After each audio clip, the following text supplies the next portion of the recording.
नमस्कार। हिंदी की पाठशाला यूट्यूब चैनल में आप सबों का स्वागत है।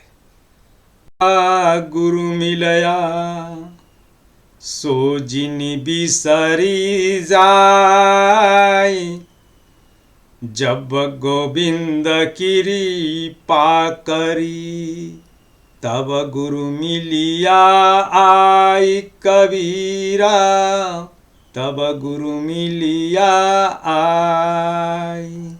इसमें जो है ज्ञान का मतलब जो है ज्ञान, जानकारी, प्रकाशया माने प्रकाशित, गुरु का मतलब जो है गुरु, मिलया माने मिला, सो जिनी, सो माने उसे, जिनी माने मत, बिसरी माने बिसराओ, बिसरा जाओ यानी भूल जाओ।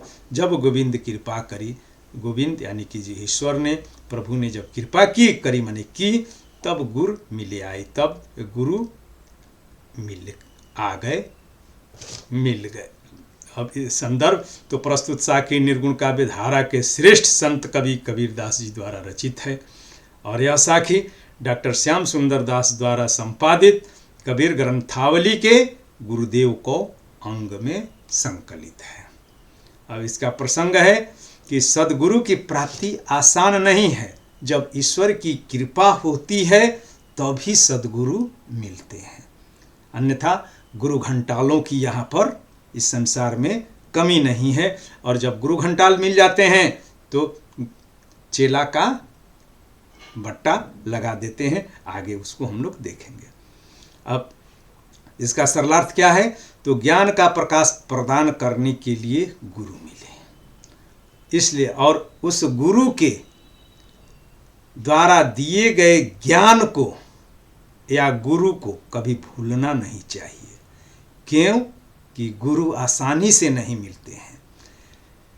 जब प्रभु की कृपा होती है, ईश्वर की कृपा होती है, तभी जो है सदगुरु मिलते हैं। इसलिए गुरु और गुरु के ज्ञान को विस्मृत नहीं करना चाहिए। व्याख्या है इसकी कि कबीरदास जी कहते हैं कि गुरु के मिलने से ज्ञान का उदय हुआ, अभ्युदय हुआ, ज्ञान की प्राप्ति हुई और उस गुरु प्रदत्त ज्ञान को भूलना नहीं चाहिए। क्योंकि गुरु का और गुरु का गुरु ज्ञान का मिलना आसान नहीं है। जब गोविंद की अर्थात ईश्वर की कृपा होती है तभी गुरु मिलते हैं और गुरु के द्वारा ज्ञान प्राप्त हो पाता है। कहने का आशय यह है कि शिष्य अपनी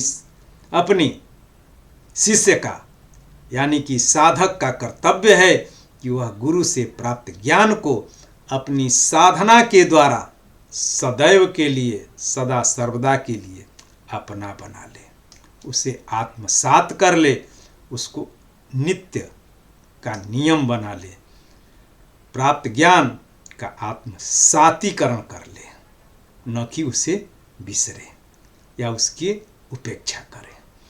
गुरुदेव से भेंट होने पर ही हृदय में ज्ञान का प्रकाश फैल पाता है। ऐसे गुरु और उसके द्वारा प्रदत्त ज्ञान से विमुख नहीं होना चाहिए, उसे विस्मृत नहीं करना चाहिए। क्योंकि प्रभु की कृपा का ही फल है कि सद्गुरु हमें मिले हैं और इस अवसर को हमें व्यर्थ नहीं जाने देना चाहिए।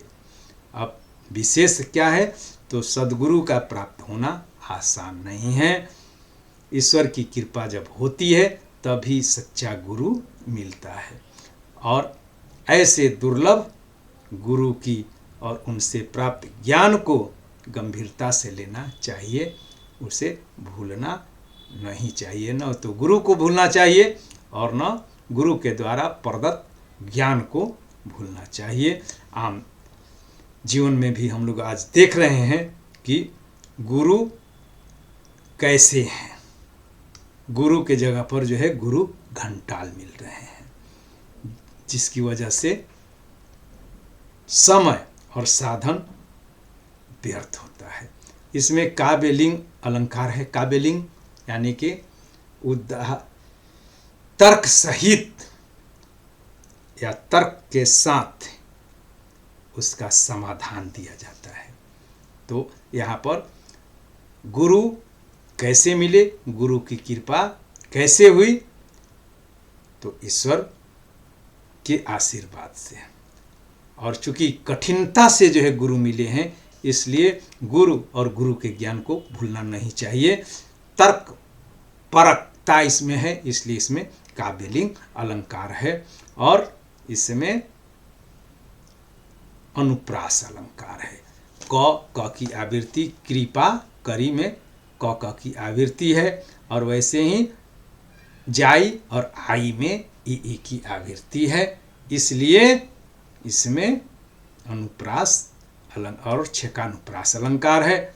भाषा सहज है और भाव के अनुरूप कबीर ने अपने जो है वाणी को बना लिया है, क्योंकि हजारी प्रसाद द्विवेदी के शब्दों में कबीरदास वाणी के डिक्टेटर हैं। कबीर भाषा के अनुरूप नहीं ढलते हैं, वरन भाषा को अपने भावों के अनुरूप बना लेते हैं। बहुत बहुत धन्यवाद। इसको लाइक, शेयर और सब्सक्राइब करना है। अब